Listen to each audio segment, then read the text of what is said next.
જય Hind. Only for exam ચેનલમાં તમારા દરેકે દરેક મિત્રોનું હાર્દિક સ્વાગત છે.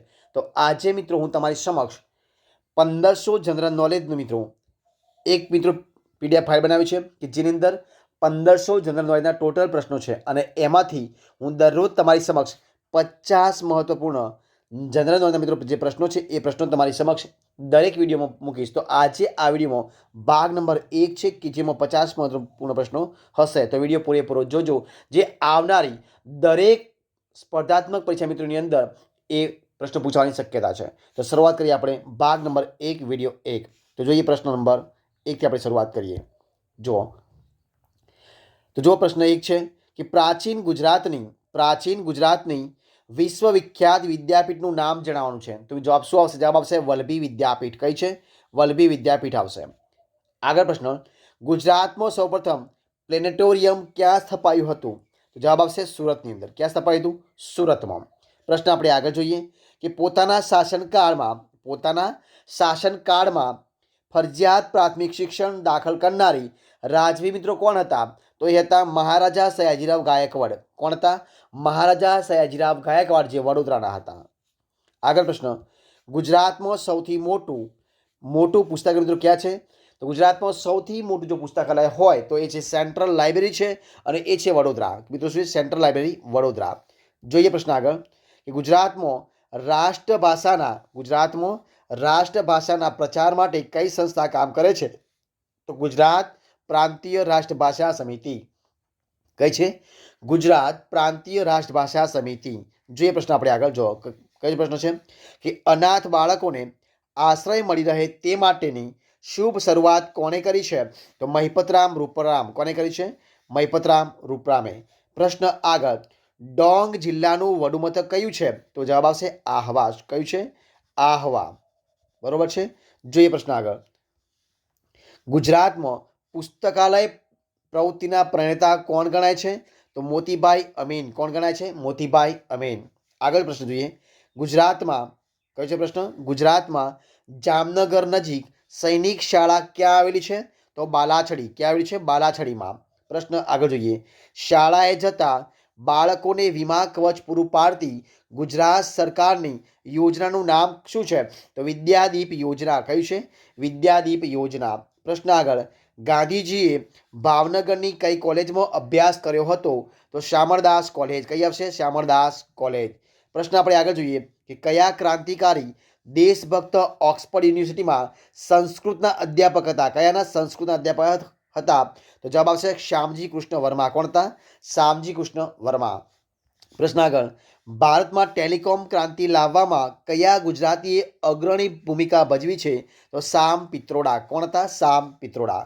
પ્રશ્ન આગળ, ગુજરાતમાં જન્મેલા કયા ગણિતજ્ઞે શૂન્યનો આવિષ્કાર કર્યો હોવાનું મનાય છે? તો બ્રહ્મગુપ્તે. કોને? બ્રહ્મગુપ્ત. પ્રશ્ન આગળ, સ્ત્રીઓને કયો છે પ્રશ્ન? સ્ત્રીઓને સ્વાવલંબી બનાવવા માટે સ્થપાયેલી જ્યોતિ સંઘ સંસ્થાના પ્રણેતા કોણ હતા? તો ચારુમતીબેન યોદ્ધા. કોણ હતા? ચારુમતીબેન યોદ્ધા. પ્રશ્ન આપણે આગળ જોઈએ કે અમદાવાદમાં સૌપ્રથમ કન્યા શાળા કોણે સ્થાપી હતી? તો હરકુંવર શેઠાણી ઈસવીસન 1850માં. હરકુંવર શેઠાણી ઈસવીસન 1850ની અંદર. પ્રશ્ન આપણે આગળ જોઈએ કે પ્રજ્ઞાચક્ષુઓ માટે ગુજરાતમાં કઈ સંસ્થા કાર્યરત છે અને તે ક્યાં આવેલી છે? તો અંધજન મંડળ અમદાવાદ. કઈ આવશે? અંધજન મંડળ અમદાવાદ. પ્રશ્ન આપણે આગળ જોઈએ કે મહાગુજરાત આંદોલન કોની આગેવાની હેઠળ થયું હતું? તો ઇન્દુલાલ યાજ્ઞિક. કોણ છે? ઇન્દુલાલ યાજ્ઞિક. પ્રશ્ન આપણે આગળ જોઈએ, ગુજરાતમાં સૌપ્રથમ સુતરાઉ કાપડની મિલની સ્થાપના કોણે કરી હતી?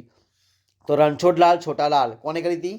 રણછોડલાલ છોટાલાલ ઈસવીસન 1860ની અંદર. જોઈએ પ્રશ્ન આપણે આગળ જો કયો છે પ્રશ્ન આગળ, તો કે કઈ સંસ્થા પૌરાણિક હસ્તપ્રતો અને શિલાલેખોની જાળવણી અને સંશોધનનું કામ કરે છે? તો મિત્રો એ છે લાલભાઈ દલપતભાઈ ઇન્ડોલોજી. કોણ કરે છે? લાલભાઈ દલપતભાઈ ઇન્ડોલોજી. જોઈએ પ્રશ્ન આપણે આગળ જો કયો પ્રશ્ન છે કે ગુજરાત વિધાનસભા કયા મહાનુભાવના નામ ઉપરથી છે મિત્રો? તો એ છે વિઠ્ઠલભાઈ પટેલ. કયું છે? વિઠ્ઠલભાઈ પટેલના નામ ઉપરથી છે. જોઈએ પ્રશ્ન આગળ કે ગુજરાત રાજ્યના સૌપ્રથમ રાજ્યપાલ એટલે કે ઈસવીસન 1960માં કોણ બન્યા હતા? તો મિત્રો એ બન્યા હતા મહિદી નવાજ જંગ. કોણ બન્યા હતા? મહિદી નવાજ જંગ. પ્રશ્ન આગળ, ગુજરાતમાં વિધવા વિવાહ પર નિબંધ લખવા બદલ કયા સુધારકને ઘર છોડવું પડ્યું હતું મિત્રો? એવા કોણ હતા? તો એ હતા કરશનદાસ મૂળજીને. કોને મિત્રો? કરશનદાસ મૂળજી. પ્રશ્ન આગળ. ગાંધીજી કોને ચરૌતરનું મોતી કહેતા હતા? તો મિત્રો એ કહેતા મોતીભાઈ અમીનને. કોને? મોતીભાઈ અમીનને. પ્રશ્ન આપણે આગળ જોઈએ કે કવિ કલાપીનું પૂરું નામ શું હતું? તો મિત્રો કવિ કલાપીનું પૂરું નામ હતું સુરસિંહજી તખ્તસિંહજી ગોહિલ. શું નામ હતું? સુરસિંહજી તખ્તસિંહજી ગોહિલ. પ્રશ્ન આગળ. આર્ય સમાજની સ્થાપના કોણે કરી હતી? તો આર્ય સમાજની સ્થાપના કરનાર હતા સ્વામી દયાનંદ સરસ્વતી. કોને કે મિત્રો? સ્વામી દયાનંદ સરસ્વતી. અને ક્યારે? ઈસવીસન 1875. ક્યારે મિત્રો? ઈસવી 1875. સ્વામી દયાનંદ સરસ્વતી. પ્રશ્ન આગળ જોઈએ. હિન્દ છોડો આંદોલન કયું? હિન્દ છોડો આંદોલન દરમિયાન ગુજરાત કોલેજમાં તિરંગો લહેરાવા જતા કોણે શહીદી વહોરી હતી? તો વિનોદ કિનારીવાલા. કોને મિત્રો? વિનોદ કિનારીવાલા. પ્રશ્ન આગળ. ભારતને આઝાદી મળ્યા બાદ સોમનાથ મંદિરનો જીર્ણોદ્ધાર કોને કરાવ્યો હતો? તો સરદાર વલ્લભભાઈ પટેલે. કોને મિત્રો કરાવ્યો? સરદાર વલ્લભભાઈ પટેલ. આગળ પ્રશ્ન જોઈએ કે બાના હુલામણા નામથી કોણ વિશ્વ પ્રસિદ્ધ છે? તો કસ્તુરબા ગાંધી. કોણ છે મિત્રો? કસ્તુરબા ગાંધી. પ્રશ્ન આગળ. નરસિંહ મહેતાનો જન્મ ક્યાં થયો હતો? તો નરસિંહ મહેતાનો જન્મ થયો હતો ભાવનગર જિલ્લાના તળાજા ગામમાં ઈસવીસન 1414 થયો હતો. પ્રશ્ન આગળ. ગુજરાત રાજ્યના સૌપ્રથમ મુખ્યમંત્રી કોણ હતા? તો ડૉક્ટર જીવરાજ મહેતા. કોણ હતા? ડૉક્ટર જીવરાજ મહેતા. પ્રશ્ન આગળ જોઈએ આપણે કે ગુજરાત કયા જાણીતા પક્ષીવિદને પદ્મભૂષણથી સન્માનિત કરાયા છે? તો કરાયા મિત્રો સલીમ અલીને. કોને? સલીમ અલીને. પ્રશ્ન આગળ. ગુજરાતના પ્રથમ ભૌતિક વિજ્ઞાની કોણ હતા? તો ડૉક્ટર વિક્રમ સારાભાઈ. કોણ હતા? ડૉક્ટર વિક્રમ સારાભાઈ. પ્રશ્ન આગળ. ગુજરાત વિધાનસભાના પ્રથમ અધ્યક્ષ કોણ હતા? તો કલ્યાણવી મહેતા. કોણ હતા? કલ્યાણવી મહેતા. પ્રશ્ન આગળ. સોલંકી વંશના કયો પ્રશ્ન છે? સોલંકી વંશના રાજવી કુમારપાળે કોની પ્રેરણાથી જૈન ધર્મ અંગીકાર કર્યો હતો? તો હેમચંદ્રાચાર્ય. શું આવશે? હેમચંદ્રાચાર્ય. પ્રશ્ન આગળ. હરિજન આશ્રમમાં હૃદયકુંજ કોનું નિવાસસ્થાન છે મિત્રો? તો ગાંધીજીનું. કોનું છે? ગાંધીજીનું. પ્રશ્ન આગળ. સહજાનંદ સ્વામીનું મૂળ નામ શું હતું? તો ઘનશ્યામ. શું નામ હતું? ઘનશ્યામ. પ્રશ્ન આગળ. સરદાર સરોવર યોજનાનો શિલાન્યાસ કોના હસ્તે થયો હતો? તો પંડિત જવાહરલાલ નહેરુના. કોના? પંડિત જવાહરલાલ નહેરુના હસ્તે. ગુજરાતના પ્રથમ મહિલા મંત્રી કોણ હતા? તો ઇન્દુમતીબેન શેઠ. કોણ હતા? ઇન્દુમતીબેન શેઠ. પ્રશ્ન આગળ. જગપ્રસિદ્ધ રિલાયન્સ ઇન્ડસ્ટ્રીના આદ્ય સ્થાપક કોણ હતા મિત્રો? તો ધીરુભાઈ અંબાણી. કોણ હતા? ધીરુભાઈ અંબાણી. પ્રશ્ન આગળ. ગાંધીજીના માતા પિતાનું નામ મિત્રો શું હતું? તો માતાનું નામ હતું પુતળીબાઈ અને પિતાનું નામ હતું કરમચંદ ગાંધી. પ્રશ્ન આગળ. પોરબંદરમાં આવેલું ગાંધીજીનું મકાન કયા નામે મિત્રો ઓળખાય છે? તો જવાબ શું આવશે? કીર્તિ મંદિર નામે. કયા મિત્રો? કીર્તિ મંદિર. પ્રશ્ન આગળ. ગાંધીજીને સાઉથ આફ્રિકામાં રેલવેની ફર્સ્ટ ક્લાસની ટિકિટ હોવા છતાં બિનગોરા હોવાને નાતે ચાલુ મુસાફરીએ સામાન સાથે ટ્રેનમાંથી ધક્કો મારીને ઉતારી દેવામાં આવ્યા હતા. એ રેલવે સ્ટેશનનું નામ મિત્રો શું હતું? તો એ નામ હતું મિત્રો તો એનું નામ હતું પીટર્સ મારિસબર્ગ. કયું મિત્રો? પીટર મારિસબર્ગ. જવાબ. પ્રશ્ન આગળ. પરદેશમાં સૌપ્રથમ ભારતીય રાષ્ટ્રધ્વજ ફરકાવનાર ગુજરાતી કોણ હતા? તો મેડમ ભીખાઈજી કામા. કોણ હતા? મેડમ ભીખાઈજી કામા. પ્રશ્ન આગળ. સ્વામી દયાનંદ સરસ્વતીનો જન્મ ક્યાં થયો હતો? તો ટંકારા જિલ્લો રાજકોટ, એટલે કે રાજકોટ જિલ્લાના ટંકારા ગામે. પ્રશ્ન આગળ.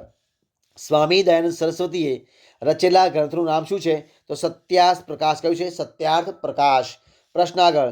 ભારતમાં બે જુદી જુદી નદીના નીર એકત્રિત કરવાનું કાર્ય સૌપ્રથમ કયા રાજવીએ કર્યું હતું? તો મિત્રો કર્યું હતું ગુજરાતના રાજવી એમણે કર્યું હતું. જોઈએ પ્રશ્ન આપણે આગળ. જો ગુજરાતમાં આદિવાસી અને હરિજનોના બાપા તરીકે કોણ મિત્રો ઓળખાતા હતા? તો અમૃતલાલ વિઠ્ઠલદાસ ઠક્કર બાપા. એટલે કે અમૃતલાલ વિઠ્ઠલદાસ ઠક્કર બાપા. જોઈએ પ્રશ્ન આગળ. સશસ્ત્ર ક્રાંતિની હિમાયત કરનારા સૌપ્રથમ ગુજરાતી મિત્રો કોણ હતા? તો શ્યામજી કૃષ્ણ વર્મા. કયા હતા? શ્યામજી કૃષ્ણ વર્મા. મિત્રો અહીંયા મિત્રો આનો મિત્રો તમારે મને કોમેન્ટમાં પ્રશ્ન જવાબનું આપવાનો છે. બરોબર છે કે ભારતમાં બે જુદી જુદી નદીના નીર એકત્રિત કરવાનું સૌપ્રથમ કાર્ય કયા રાજ્યે કર્યું હતું મિત્રો? તો જવાબ શું હશે? તો મિત્રો એ કર્યું હતું આપણા રાજ્ય ગુજરાતે કર્યું હતું. કોણે મિત્રો કર્યું હતું? ગુજરાતે કર્યું હતું. જોઈએ પ્રશ્ન આગળ. અને આ વિડીયો મિત્રો છેલ્લો પ્રશ્ન જો કે ગુજરાત રાજ્યના ઉદ્ઘાટક કોણ હતા? ગુજરાત રાજ્યના ઉદ્ઘાટક મિત્રો કોણ હતા? તો હતા રવિશંકર મહારાજ. કોણ હતા મિત્રો? રવિશંકર મહારાજ. તો મિત્રો અહીંયા આપણા જે 50 પ્રશ્નો મિત્રો ભાગ એ મિત્રો છે અહીંયા પૂરો થાય છે. તો જો તમને મારો વિડીયો ગમ્યો હોય, આ જનરલ નોલેજ મિત્રો પ્રશ્ન તમે ગમ્યા હોય તો વિડીયો લાઇક કરો, કોમેન્ટ કરો, તમારા મિત્રોને વિડીયો શેર કરો અને છેલ્લે તમે ઓનલી ફોર એક્ઝામ ચેનલ મિત્રો તમે સબસ્ક્રાઇબ ન કરી હોય તો સબસ્ક્રાઇબ કરવા માટે વિનંતી છે. ફરી મળીશું એક નવા ટોપિક સાથે, નવા વિડીયો સાથે. ત્યાં સુધી બની રહો. બીજી વાત એ કે જો મિત્રો મારો આ વિડીયો પહેલાથી અંત સુધી જોવા માટે તમારા દરેક મિત્રો દિલથી ખૂબ આભાર માનું છું. ફરી મળીશું એક નવા ટોપિક સાથે, નવા વિડીયો સાથે. ત્યાં સુધી બની રહો. જય હિન્દ, જય ભારત, બેસ્ટ ઓફ લક દરેક મિત્રોને મારા તરફથી.